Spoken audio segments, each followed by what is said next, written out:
আসসালামু আলাইকুম রহমতুল্লাহ বরকাতুহু। তে বন্ধুগণ, আশা করি আল্লাহ পাকের রহমতে সকলেই সহি সালামত আছেন। তে কবি গাজী আক্কাসালি ইউটিউব চ্যানেল 017140885009 এর পক্ষ থেকে আপনাদের সকলের প্রতি রইল একান্ত আন্তরিক শুভেচ্ছা ও ভালোবাসা। তে বন্ধুগণ, এখন আপনাদের সামনে যে বয়ানটা রাখবার চেষ্টা করব, বয়ানটা হলো আমার স্বরচিত একটা কবিতা। কবিতাটার নাম হচ্ছে শাক ভাতে বাঙালি। কিসে? শাক ভাতে বাঙালি। এককালের বঙ্গভূমি নদী ভরা স্রোতে, খাল বিলে অথই পানি জীবন পানির সাথে। যেথায় পানি সেথায় মাছ, কত লবে পাতে মাছে ভাতে বাঙালি প্রবাদ নিছক নহে।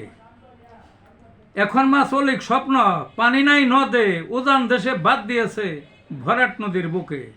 নদীর মাঝে উর্বর ভূমি জমে উঠছে চাষে, রং বেরঙ্গের ফসল সেথা সবজি 12 মাসে। শাকের বাজার দেখলে গহ শিউরে উঠে প্রাণে, এত শাক দেখেনি কেউ 14 পুরুষ মিলে।